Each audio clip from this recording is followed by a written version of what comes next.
Romanos capítulo 8. A vida no Espírito. Agora, portanto, já não há nenhuma condenação para os que estão em Cristo Jesus, pois em Cristo Jesus a lei e o Espírito dá a vida e a liberdade da lei. Pecado que leva à morte. A lei não era capaz de nos salvar, por causa da fraqueza de nossa natureza humana.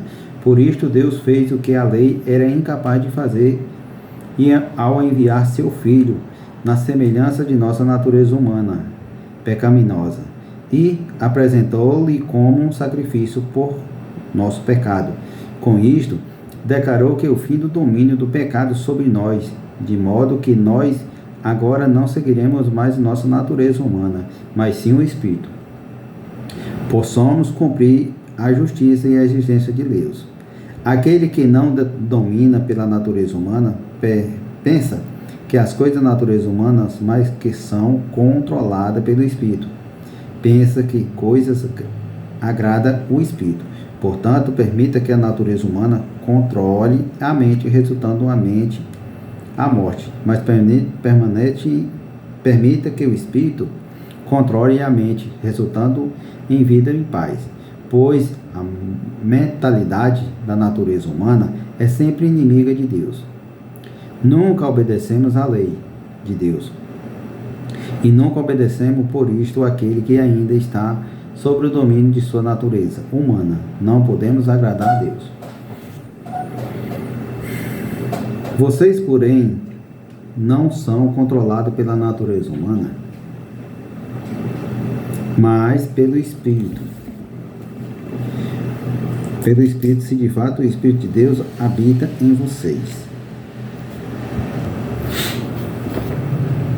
E se alguém não tem Espírito, se alguém não tem o Espírito de Cristo, a ele não pertença.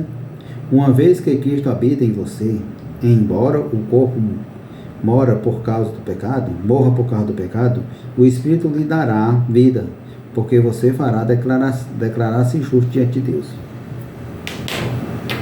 O Espírito de Deus ressuscitou Jesus dos mortos e habita em vocês. O Deus que ressuscitou Cristo Jesus dos mortos, dará a vida ao seu corpo mortal, por meio desse mesmo Espírito que habita em vocês.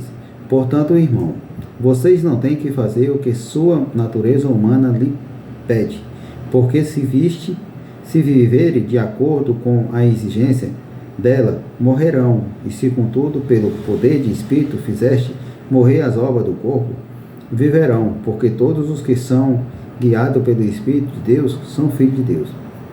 Pois vocês receberam um Espírito que torne de novo o escravo,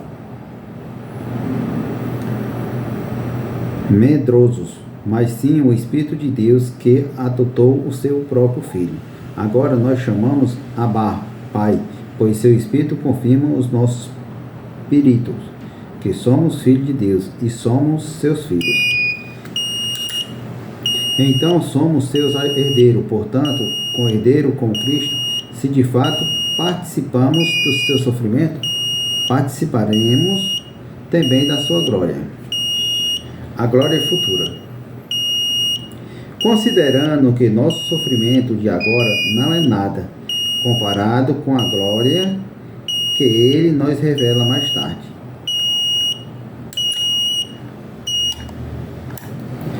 Pois toda a criação guarda como grande expectativa do dia que o Filho de Deus será revelado toda a criação. Não por vontade própria, foi substituído por Deus a uma existência fútil, na esperança de que com os filhos de Deus a criação seja gloriosamente libertada e descendência que a escravize, pois sabemos que até agora toda a criação geme com as dores de parto, e nós cremos. Também gememos, embora temos o Espírito em nós, como antecipação da glória do futuro, pois guardamos ansioso pelo dia em que desfrutaremos dos nossos direitos de adoração. Inclinando a redação do corpo, receberemos com a esperança quando formos salvos, seja termo algum. Coisas hão de necessidade de esperança, de esperar por ela. mas esperamos por algo ainda que não devemos fazê-lo com paciência e confiança. A esperança é algo que ainda devemos fazê-lo com paciência e confiança. E o Espírito nos ajuda a nossa fraqueza, pois não há bem orar segundo a vontade de Deus, mas próprio Espírito.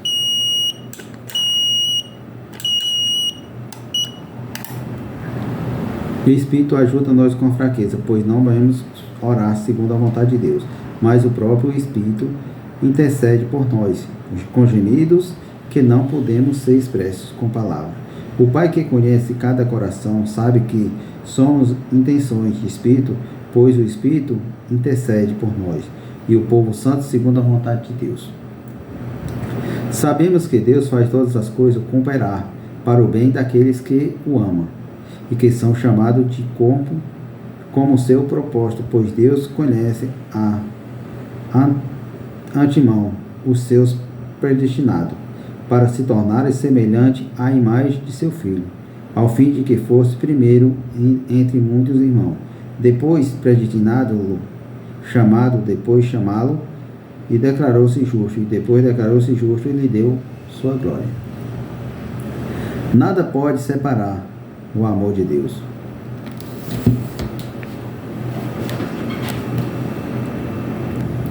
Nada pode separar o amor de Deus. Que podemos dizer diante das coisas tão maravilhosas? Se Deus por nós, quem será contra nós? Ele preparou-me, mesmo seu próprio filho, mas entregou para todos, acaso que não darás todas as outras coisas. Quem atreve a acusar e excluir a Deus? Ninguém, pois o próprio Deus declarar-se justo diante dele. Quem nos condenará? Então ninguém, pois Cristo Jesus morreu e ressuscitou, e está sentado no lugar de honra à direita de Deus, intercedendo por nós. Quem nos separar do amor de Cristo? Serão aflições, ou calamidade, perseguições, e fome, miséria, perigo ou ameaça de morte. Como diz as Escrituras, por acaso a ti enfrentaremos a morte? Todos os dias somos como uma ovelha, levada para o matadouro. Mas apesar de tudo isto, somos mais que vencedores, por meio daquele que nos amou. Oh, palavra bonita! E estou convencido que nem a morte, nem a vida, nem anjo, nem demônio, nem que existe hoje, e nem o que virá futuro, nem poderes, nem alturas, profundidade, nada e toda a criação jamais poderá separar do amor de Deus. Revela que Cristo Jesus é nosso Senhor. Palavra do Senhor, graças a Deus.